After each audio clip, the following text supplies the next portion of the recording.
नमस्कार। BSc IPF देश श्रृंखला में आपका बहुत बहुत स्वागत करती हूँ।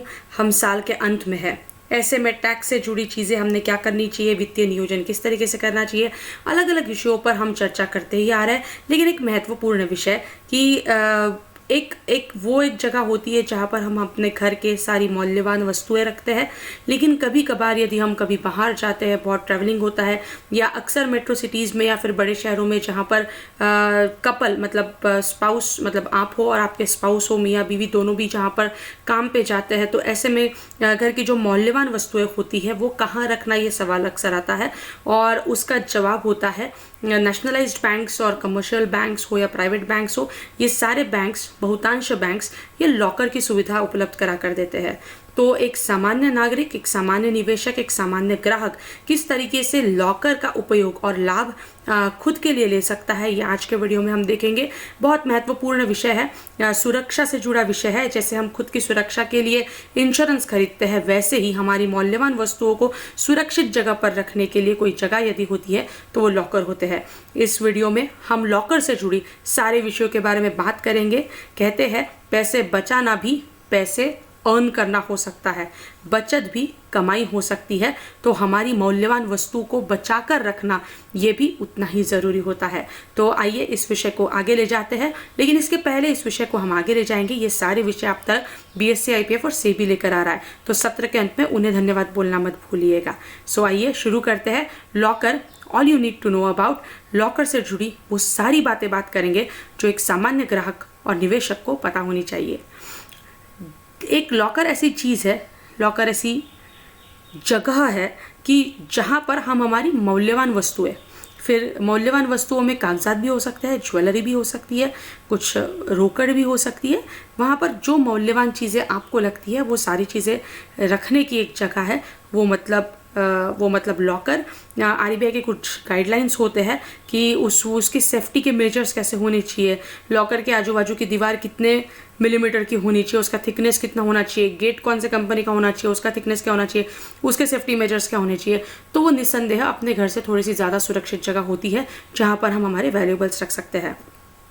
हर एक लॉकर को 2 चाबियाँ होती है, एक ग्राहक के पास रहती है और दूसरी निस्संदेह वो बैंक के पास रहती है, जो ये सुविधा हमको उपलब्ध करा कर देती है।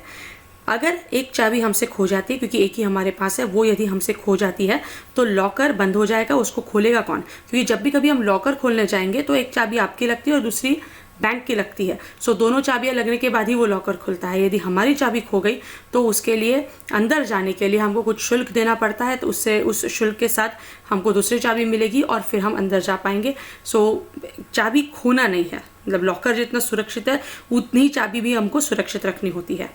एक अकाउंट खोलना पड़ता है बैंक में, आपका वो सेविंग अकाउंट हो। एक बार अकाउंट खोलने के बाद फिर बाकी सारी प्रक्रिया शुरू होगी। लेकिन लॉकर की बहुत ज़्यादा डिमांड है, बहुत डिमांड में रहते हैं लॉकर। तो बहुत बार आप बैंक में जाएंगे तो बैंक कहेगा कि लॉकर्स नहीं है, अवेलेबल ही नहीं है, सारे लॉकर्स बुक्ड है। सो बहुत बार जो नई प्राइवेट बैंक्स खुलती है, नई ब्रांचेस खुलती है, वहाँ पर हमको वो सुविधा मिल सकती है। सो बहुत ज़्यादा हाई डिमांड होती है इसकी। एक रेंटल एग्रीमेंट हमको बैंक के साथ साइन करना पड़ता है, क्योंकि हम वो लॉकर रेंट पर लेते हैं। वो होता तो बैंक का है, बैंक की उस पर ओनरशिप रहती है, लेकिन हम उसको रेंट पर लेते हैं। सो एक रेंटल एग्रीमेंट हमको बैंक के साथ साइन करना पड़ता है। उसमें सारी चीज़ें बताई जाती है कि क्या टर्म्स एंड कंडीशंस रहेगी, टाइमिंग क्या रहेगा, कौन आकर खोल सकेगा, क्या नियम रहेंगे, क्या नहीं रहेंगे, बैंक कितनी जिम्मेवारी लेगी, बैंक की क्या हक है, बैंक की क्या रिस्पॉन्सिबिलिटीज़ है, बैंक के ऊपर क्या लाइबिलिटी है, ये सारी चीज़ें उस एग्रीमेंट में लिखी रहेगी। उसके बाद मेंटेनेंस के बारे में बात करते हैं।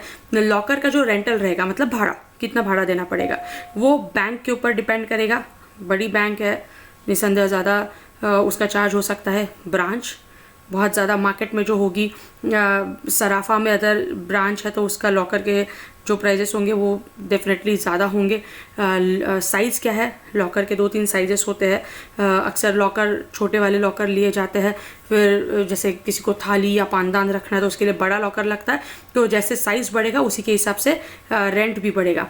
और मानकर चलिए कि ऐसा बड़ा सा कमरा है जिसमें लॉकर की सुविधा है, तो आपका लॉकर कौन सी जगह पर चाहिए उसके ऊपर भी रेंटल निर्भर करता है कि बॉस हमको बहुत ज़्यादा अंदर नहीं जाना। कुछ लोगों को क्लस्ट्रोफोबिया हो सकता है कि वो पूरा सब बंद रहता है, क्योंकि तो उसके लोकेशन के ऊपर से भी लॉकर के रेंटल डिपेंड करते हैं। मेंटेनेंस के लिए आपको जो कुछ भी सालाना प्रीपेड में से आपको भाड़ा देना पड़ता है, आज दे दिया तो 1 साल के लिए वो भाड़ा लग गया। सो आपके सेविंग अकाउंट में कम से कम उतना बैलेंस रहना ज़रूरी है। कुछ बैंक कहते हैं कि हमको कोलैटरल दीजिए, और वो कोलैटरल और उसके ऊपर का होने वाला इंटरेस्ट है आने वाले 3 साल का भाड़ा देकर जाएगा, या फिर कोलैटरल मांगेंगे या फिर एफडी मांगेंगे, ऐसा कुछ तो भी करके कि उसका रेंटल का उनको रिस्क नहीं हो कि रेंटल तो मिलते ही रहे, क्योंकि बैंक सिक्योरिटी दे रही है तो रेंटल तो लेगी और वो देना भी हमारा काम है। सो उसके अलावा कि उसके ऊपर जो हम एक तो बैंक सेफ है, लेकिन उसके ऊपर भी जाकर और सुरक्षा चाहिए तो उसके ऊपर भी इंश्योरेंस प्लान ले सकते हैं। कुछ बैंक्स प्रोवाइड करती है, स्पेसिफिक बैंक्स के साथ ही ये सुविधा उपलब्ध है। तो उसमें हम हमारे ज्वेलरी का, अगर हमने जवाहरात रखे हैं हमारे लॉकर में, तो उसका हम इंश्योरेंस प्लान हम उनसे ले सकते हैं। देन उसके बाद हम बात करेंगे होल्डिंग और नॉमिनेशन की। Locker can be held by more than 1 person.